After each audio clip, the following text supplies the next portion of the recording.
Hello student, देखिए अब हमारे पास क्या है कि हमने श्रेणी क्रम और समांतर क्रम तो पढ़ लिया पहले। उसके ऊपर हमने अच्छे से सूत्र उत्पन्न किया, उसकी परिभाषा देखी और काफी सारी बात की थी उनके ऊपर। आज उन्हीं पर बेस्ड हम कुछ क्वेश्चन लेके आए हैं। आप देखिए इनको, बहुत सारे के सारे जो है अलग अलग टाइप के हैं। कुछ एक अजीबोगरीब संरचनाएं दे रखी है, जैसे हम त्रिभुज पढ़ते हैं, वर्ग पढ़ते हैं, गोला पढ़ते हैं, ऐसी है।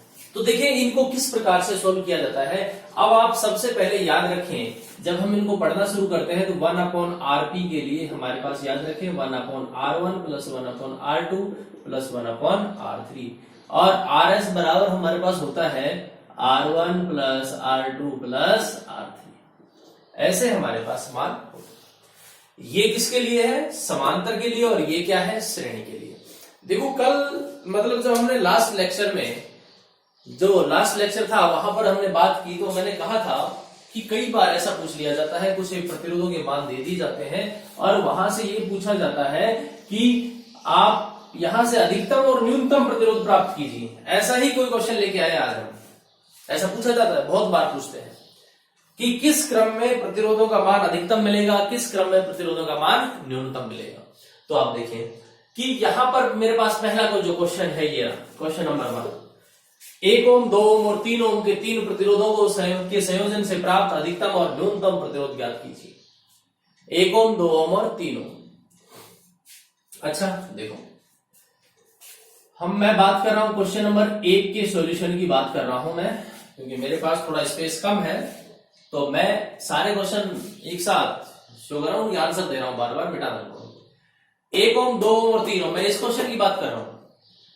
संयोजन से प्राप्त अधिकतम और न्यूनतम प्रतिरोध ज्ञात करें। चलिए देख लेते हैं। अब इसमें ऐसा कुछ भी नहीं है कि हमें कौन सा क्रम लगाना है, हमें तो सिर्फ यह बताना है कि किस क्रम में अधिकतम मिलेगा और किस क्रम में कम मिलेगा, और अधिकतम कितना होता है और न्यूनतम कितना होता है, यह देखना है। तो मैं पहले बात करता हूं श्रेणी क्रम संयोजन की। श्रेणी क्रम संयोजन की जब बात करता हूं हमारे पास होता है RS बराबर R1 plus R2 plus R3। देखिए यहां पर कितने प्रतिरोध है? 1 2 3। देख रहे हैं इसको? 1 2 3, 3 ही प्रतिरोध है। जोड़ दीजिए 1 प्लस 2 प्लस 3 इक्वल टू 6 ओम। ये हमारे पास आंसर हुआ किसका? श्रेणी क्रम संयोजन का। अब बात करते हैं समांतर क्रम संयोजन की। किसकी बात करें? समांतर क्रम संयोजन की। जब हम समांतर क्रम संयोजन की बात करेंगे तो हमारे पास क्या होगा? देखिए समांतर क्रम संयोजन के लिए हमें फॉर्मूला जो है वो 1/rp वाला अप्लाई करना पड़ेगा। जो भी हमने लिखा था वो rp वाला जो अप्लाई करना पड़ेगा, तो वहां से हमें क्या है कि इसका एलसीएम भी लेना पड़ेगा। क्या करना पड़ेगा? इसका एलसीएम भी लेना पड़ेगा। तो देख लेते हैं एलसीएम लेके। 1/rp बराबर 1/r1 plus 1/r2 plus 1/r3 रहेगा, ऐसा नहीं रहेगा। यहां से देखें कि 1/1 प्लस 1/2 प्लस 1/3, ठीक है। इसका टोटल एलसीएम कितना आएगा? 6। कितना आएगा? 6। एलसीएम हमने ले लिया इसका 6। यहां पर कितने हो गए? 6 प्लस 3 प्लस 2, तो ये हमारे पास हो गए 11/6 ओम। 11/6 हो गए, यानी 1/rp का मान हमारे पास आ गया 11/6। लेकिन मुझे 1/rp का मान नहीं चाहिए, यहां से मुझे तो सिर्फ और सिर्फ rp का मान चाहिए। तो जब rp का मान चाहिए होगा तो हम क्या करेंगे? इसको उल्टा कर देंगे, rp/1 कर देंगे। तो rp/1 इसको करेंगे तो ये मान भी तो उल्टा होगा, नहीं होगा? तो हमारे पास ये आंसर हो गया 6/11। देखिए मैंने इसको उल्टा कर दिया है, नीचे वाले को ऊपर और ऊपर वाले को नीचे कर दिया, अच्छे से नहीं किया। 6/11 और साथ में आप मात्रा लिखेंगे ओम।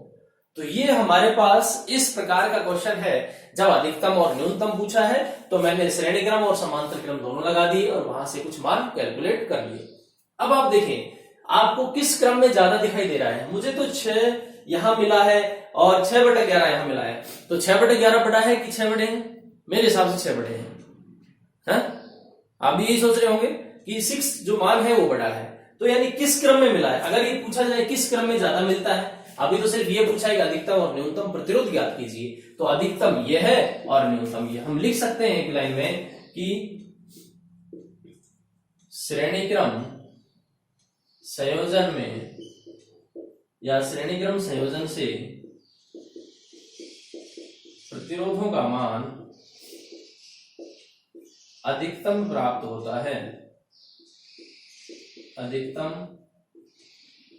प्राप्त होता है, जबकि समांतर क्रम में न्यूनतम मान प्राप्त होते हैं।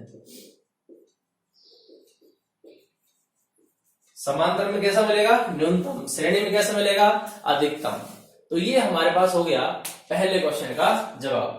अब हम बात करते हैं दूसरे क्वेश्चन के लिए, और जो दूसरा क्वेश्चन है वो आपको ये देखिए कि ए और बी के मध्य तुल्य प्रतिरोध ज्ञात कीजिए। बहुत सारे ऐसे क्वेश्चन है ए और बी के लिए। देखिए जब आप ए और बी के लिए देखेंगे हमारे पास यहाँ कितने क्वेश्चन है, यहाँ कम से कम 3 क्वेश्चन दिखाई दे रहे हैं इसके अलावा।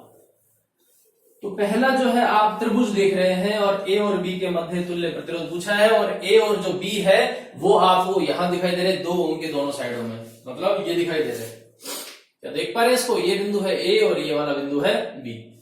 ठीक है, अब वो कह रहा है ए और बी के बीच में जो है तुल्य प्रतिरोध ज्ञात कीजिए।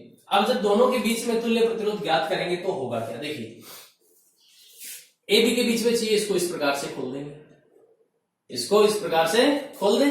जब आप इस प्रकार से इसको खोलेंगे तो आप क्या देख पा रहे हैं, ये देख रहे हैं ये दोनों के दोनों श्रेणी में चले गए और एक समांतर में आ गया। यानी क्वेश्चन नंबर जो 2 है उसका फर्स्ट, यानी मैं ये वाला क्वेश्चन कर रहा हूं यहां पर, ये इस क्वेश्चन की बात कर रहा हूं। ठीक है, जब आप इसको यहां से खोलेंगे पकड़ के तो ये दोनों तो श्रेणी क्रम में चले जाएंगे, ये इसके समांतर में आ जाएगा, मतलब डायग्राम कुछ ऐसा बनेगा। ठीक है, डायग्राम कुछ ऐसा बनेगा। ये हमारे पास हो गया 2 ओम, ये हो गया 2 ओम, ये भी हो गया 2 ओम।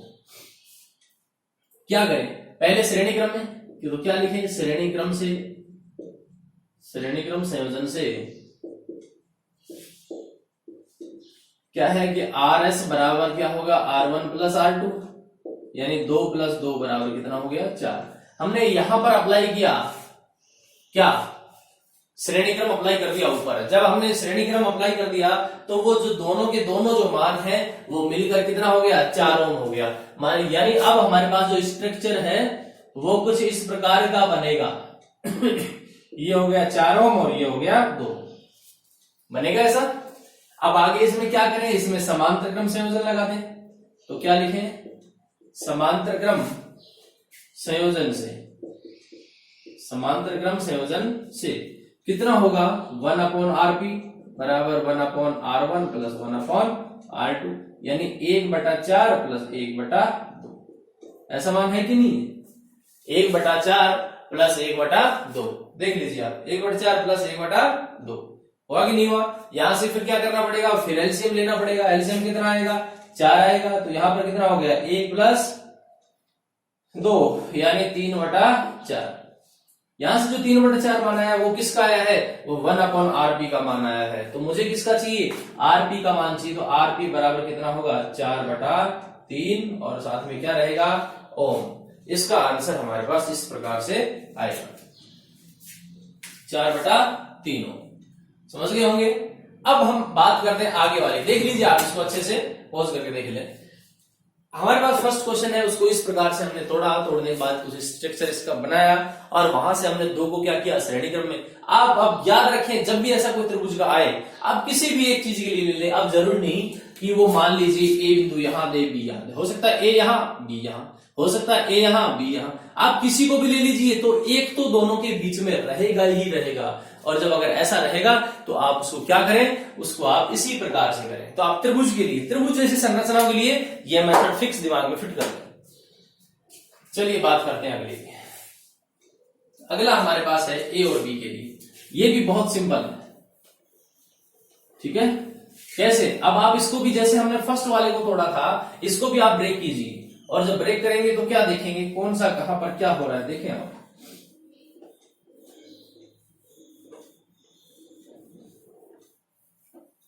देखिए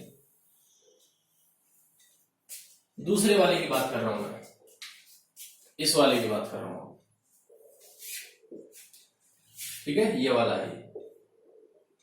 यहां पर इसको अगर बनाए तो इस प्रकार से बनेगा,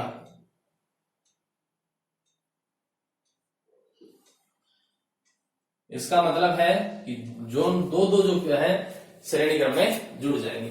भाई आप यहां से इसको ब्रेक कर दीजिए ना, जब आप यहां से इसको ब्रेक करेंगे तो ये दोनों ऊपर चले गए, ये दोनों नीचे रहे, दोनों को जोड़ दीजिए। जब दोनों को जोड़ेंगे तो दो दो इस प्रकार की संरचना बनेगी। बोलो बनेगी कि नहीं बनेगी? अब यहां पर सभी के मान कितने हैं? सभी के मान दो दो तो हैं, यहां पर लिख दीजिए सबके मान दो दो, ये 2 ओम और ये भी 2 ओम, ए और बी के बीच, ठीक है। अच्छा अब क्या करें? अब पहले हम इसमें श्रेणी क्रम लगाए, ऊपर वाले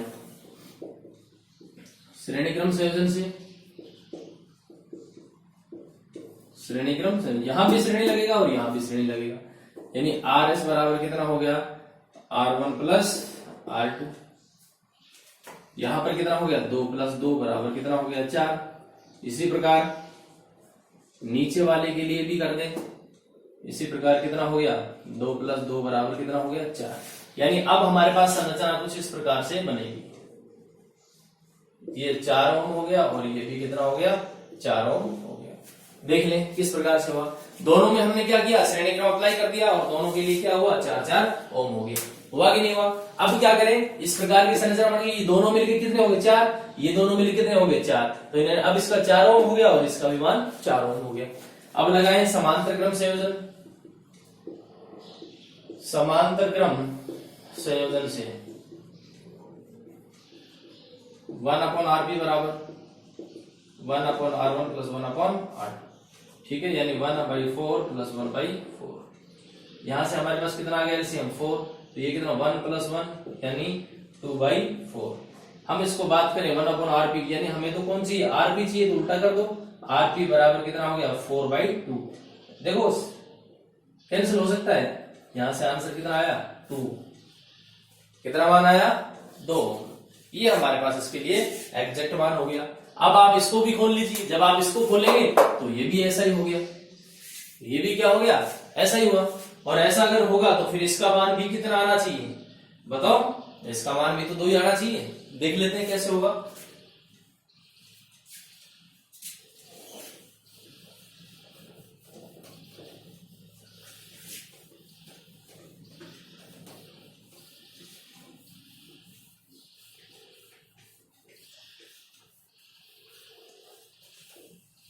देखें इसको।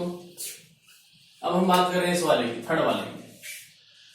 तो जब इसको बनाएंगे तो हमारे पास इस प्रकार से बनेगा, ये भी, ये देखिए इस प्रकार से, ये हमारे पास बी और ये वाला सिरा ए।